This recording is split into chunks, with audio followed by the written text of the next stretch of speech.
So, in your memory, what's the best job you had at Boeing?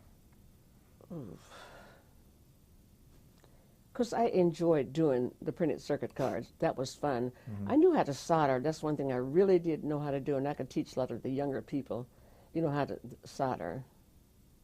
And it was fun just to see a work of art, because some of the miniature parts that we used, some of those guys said, well, how do you do that work? How do you do that? So you guys have no patience, I just yell, you guys have no patience. You got to concentrate and take some deep breaths. And some of those parts were so minute, SMDs, that you had to stack these parts, and research. And they couldn't do it. I said, because you guys' mind are torn in too many different directions. That's why you can't concentrate. So do it one thing at a time. You be there when you do it. Were there any jobs that you really didn't like at Boeing? Well, there were some jobs probably I didn't like, but you had to work, so you worked through those jobs, and just went on. I rarely ever missed a day. Mm-hmm. And I can count the times in my entire life at my Boeing career that I was ever late. Not a lot of sickness. One time I got sick, one time I was at the baseball park, for a week, and got bronchitis, and so I never missed a lot of time from Boeing, no. Okay. And when did you retire? I retired in 2002, I think like December 31st, I think it was 2002. And you were working at the ISO lab then? ISO lab. What was that? It was an engineering lab. It was like research and development we were doing there. What kind of work did you do there? It was the printed circuit cards. Oh, again. Mm-hmm. Okay. I worked with the engineers on a lot of things that I did. What other activities have you been involved with since you retired? I work in my garden, a few vegetables. I attend church regularly. Which church is that? First African Methodist Episcopal Church at 14th and East Pine Street on Capitol Hill. I'm involved in my neighborhood. I've worked with crime prevention with the Seattle Police Department for years, and I still do that.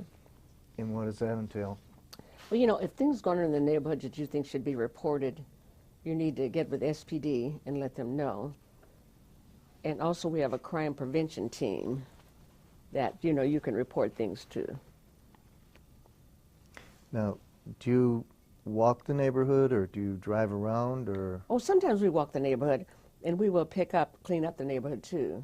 We have neighborhood clean up about twice a year. And last weekend, my neighbors, we got out and, picked up, because we have people living across the street from us, from the immigrants, and so they don't know what it is to pick up the paper when they get out of their vehicles. And I've asked them repeatedly, you guys try to help us clean up. We can't do this. I'm getting older. I can't be out here doing this all the time, Would you mind helping us? And so they look at me like, what is your problem? No. But if sometimes I'll say to kids, hey kids, now we got to get them cleaned up, They won't say a word. They say, okay, Miss Ruth. One wanted to get smart with me one day, and I said, what's the dirty look for? And his mother is blind. She said, what did he do? I said, he gave me a dirty look. She said, he won't do that anymore. Went inside, his father straightened him out. It's always one kid, it's going to be a smart aleck. But so if I see something that's like, if the lights are out in the neighborhood, and somebody called me because I'm retired, I'm the oldest person in the neighborhood. I've been there longer than anybody else since 1964, I think it is. And I know practically everybody in the neighborhood, and there are a lot of rental properties there. So if some of the neighbors say, oh, we have a light out at this post, well, what I do is go down that post, take the number off the post, and call it in to City Light, and they will dispatch somebody. Matter of fact, I just did that about 3 weeks ago. They dispatched somebody out to replace that light. And our block captain, sometimes he will go around and check all the lights in the neighborhood, and you have to get the number off that post, and then you'll call it in, and they will replace that light. But this guy gave me a date. He said, I'll be there before the 16th of January. And he was there, and I looked out, and the lights were there, and I called him and thanked him for taking care of it, properly. And if the streets need swept, I'm the only one that ever get on the phone and call about, could you please have somebody come out and sweep these streets? They're just horrible, you know. So they'll say, okay. Next thing I know, the street sweeper's out there. But you have to call if you want anything done. You have to let the people know that you care about your neighbor, because we're taxpayers. And so they will comply right away. So about how many of your neighbors are involved with this neighborhood watch? You know, there were lots, and we had some problems in our neighborhood. But now there's about 4 of us go to our block watch meetings. We continue to go where anybody else goes or not. And we meet at the Central Area Senior Center, which is up on 30th and King. Right. It's beautiful up there. So we go up there. We have meeting first Thursday in every month. So we go there. And we've accomplished quite, when there was a lot of problems, you know, we had lots of people. Now, it's difficult to get anybody when there's nothing going on, you know. I said, you know what, we'll meet where they're not. You know, we just go up there, sit and visit. And this Christmas, we had a nice party. It was, I think, 10 of us, a Christmas party. And some of our old neighbors, we invited them to come. They live in Tukwila. They invited them to come back. They came back, and we had a wonderful time. Good food, and, you know, just sit there and socialize and chat, and it was great. You're involved with your church, too. Is there anything beside going to church that you do with Not right now, no. I work with the annual tea committee.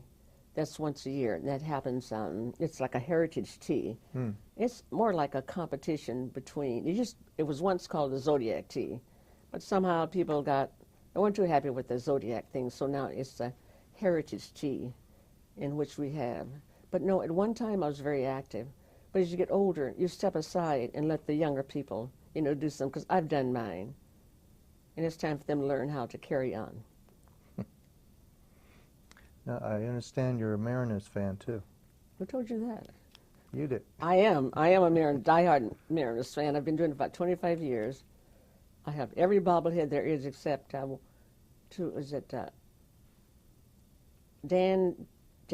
Wilson and Randy Johnson.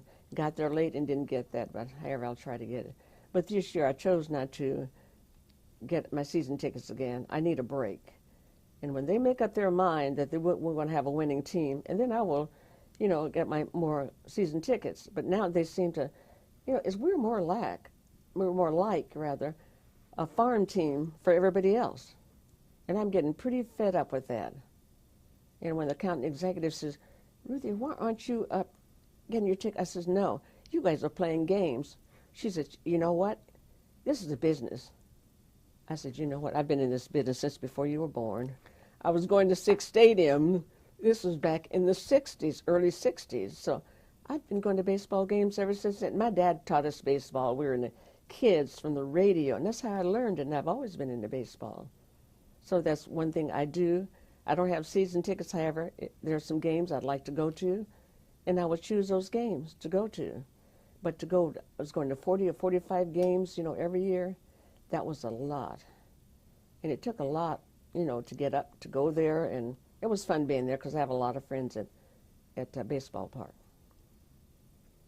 I have friends down by the broadcast booth, and so I see a lot of the guys when they come out of the booth, like visiting. I've seen Lenny Wilkins come out of there, and a lot of the other guys that have been there for a long time. I saw Reggie Jackson a couple of years ago, and I've known Rick Riz for years and years, and Dave Henderson. I've known those guys for years.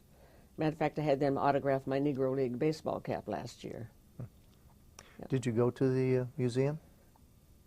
Back east, the Negro League Museum? I did. I went there, yes, I did. Tell me about that. It was really wonderful to see all the, you know, Jacks, and just see the history of all the old baseball players. And you go there, you just push a button, and then you can hear the guys calling the games back in the olden days.